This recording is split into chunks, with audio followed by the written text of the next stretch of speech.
Hey guys, I'm Ronald Broom here. I'm back again in Strasburg, Pennsylvania.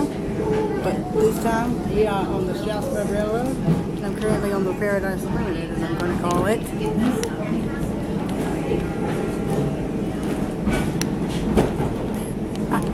Look at this. Now, this area of Lancaster County was settled in the early 1700s. In 741, the road became Nicholas on the day was originally a Conestoga wagon trail until about 1710. It led from Philadelphia to the Indian Outpost of Carlisle down west of Harrisburg. The neighbor turned into an area of about 20 of these old-style working offices and Mennonite farms. And in an effort to preserve the farmland that you've come to see, the Strasburg Railroad has teamed up with the Lancaster Farmland Trust to one of these farms becomes available for preservation. There's a bar in the first class parlor car.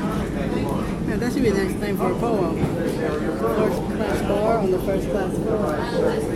Located at the end of a train on a parlor car. Thanks for not people line and they were not fun. And they were with the luxury in the first class parlor car. And it was originally the home of Cornelius Marie, a wheelwright and a Conestoga wagon maker. Settlers heading west would buy Conestoga wagons, guns, and provisions all produced in the Muskegon area. Today, this old house is a bed and breakfast and is home of the Cherry Transportation corn base. Hello.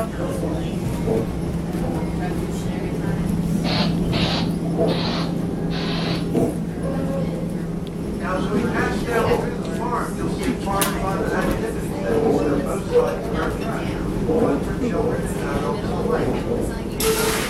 Still trying to get comfortable. It is closed today. Still trying to get comfortable. Side on the left over there, What kind of wine is that? The hills are alive. Now, that's the theme for the corn maze, which is on the right-hand side of the train. That would be 5 acres of corn with 2.5 miles of trails to get lost in. This represents another way that local farmers are adapting farmland to preserve it in the face of ever-increasing development pressure. Cherry Hill Station is next. We'll be on the left side of the train. I love this. I swear I've always wanted to do this. I just love it. Now that little station looks small, but that's because we're going by at such an extremely high rate of speed. Cherry Hill. Now the Grouse Picnic Grove will be next on the left. Now we don't stop for passengers in this direction, but now during the summer on weekends we run 2 steam passenger trains here at Strasburg, and we would stop here to meet the incoming train returning to the station. One of the few places in the world where 2 steam passenger trains pass each other on a regular schedule. Now ahead of the train, down in the valley off to the right side, there is a big farm down there with 3 silos. That's a Amish farm. Neat and clean, but very plain. There are no carpets and no curtains, no electric lights, no radio, no television, no telephone, and no automobile. That's because this farmer drives a horse and buggy. Because they live by the old ways. Work horses, mules, and willing hands to help with the hard work of farming. In addition to dairy cattle, the produce consists of corn, wheat, rye, hay, barley, soybeans, alfalfa, and famous Lancaster County broadleaf tobacco. These are a peaceful and prosperous people, contributing greatly to the farm economy of Lancaster County. We're very proud to have them as our neighbors. I wouldn't be surprised. They live by the old ways. So around 1900, there was a little narrow gauge railroad, the Lancaster, Oxford, and Southern, the L&S that ran through the valley off to the right side of the train. It's known to the local folks as a little old and slow. And with a name like that, it's no surprise this railroad went bankrupt. It was abandoned, and the scrappers took the rails up so quickly that they stranded a train and its engine, L&S number 6, out there on the line with no way to get back to her station. Over years, she rusted away and became nothing more than the ghost of an old train. Now we're going to stop at Carpenter's Crossing, and our locomotive number 90 will blow its whistle, and if we're running and the old ghost is awake, she'll get back to her whistle. Be very quiet. Houston, we have a problem. That's number 6.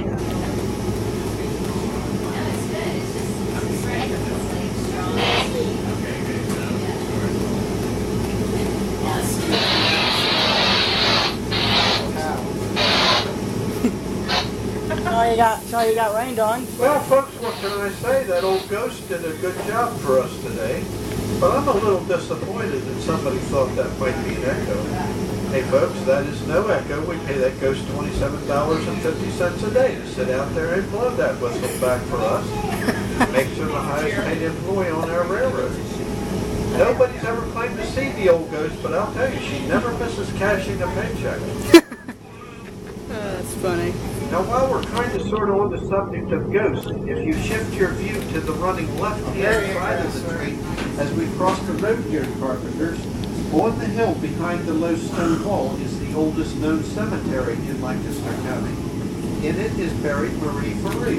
Now, she was the French Huguenot who fled France in the early 1700s to escape religious persecution.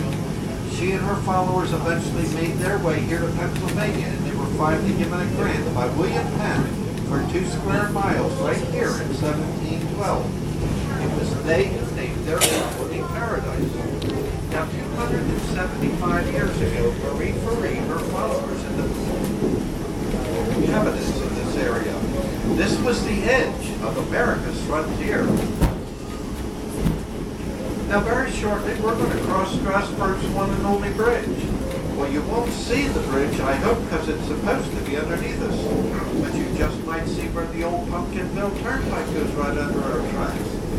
Now, folks, back in November 2011, we replaced the old original low, narrow steel rickety bridge with a brand new heavy-duty arch concrete bridge to support the incoming freight traffic that's offloaded in trucks in our eastbound yard.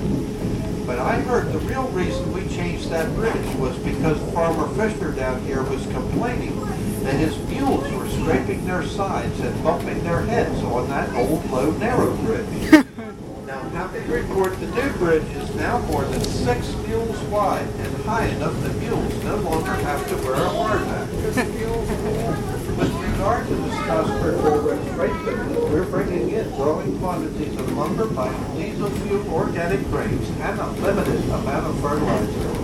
Byler's crossing us next. Byler's.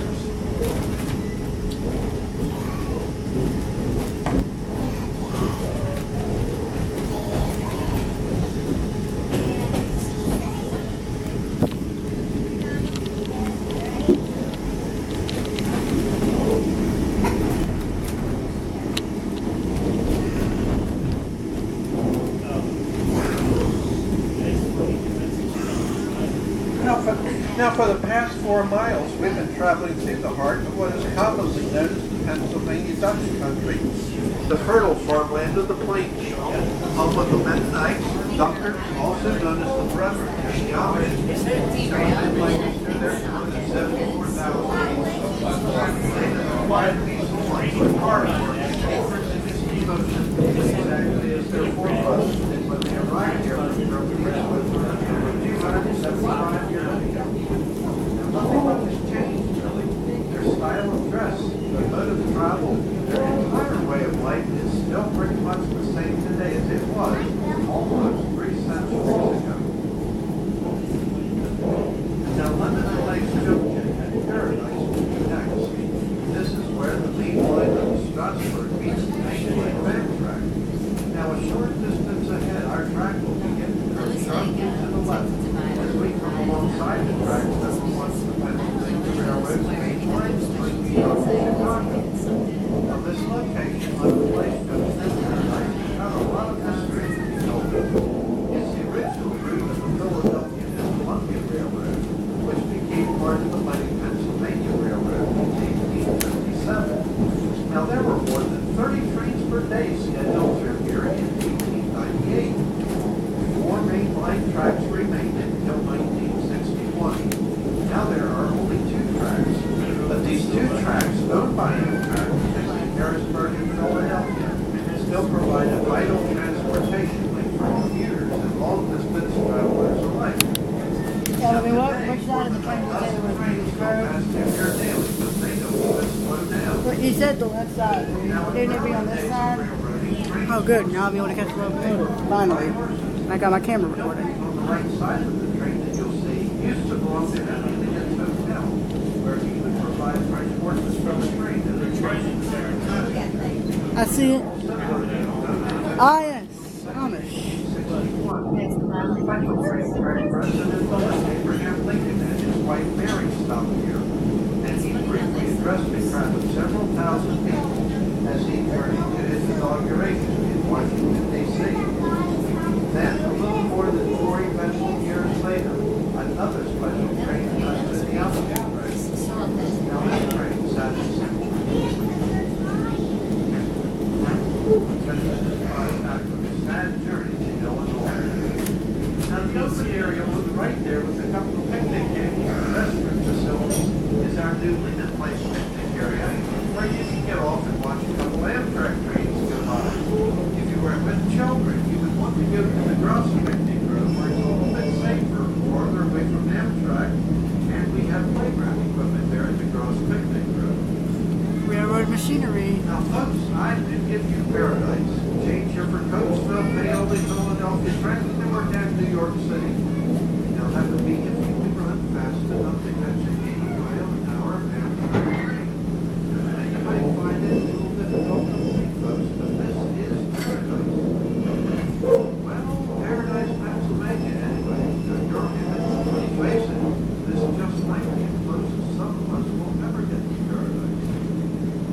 Now, folks, we're about to come to a stop down here in the big city of Paradise, or but if we don't jump from the train, we will pass around this interchange track on the right side of the train. Hopefully, you can then come to the other end, so it can pull us back to the station. Now, our engineer today's Bill and our fireman is Brian Ryder, and these two fellas work real hard at that hot engine cab to make our trip possible for us. So when they come by, well advised to give them a big wave and a loud cheer. It's been done to make them happy.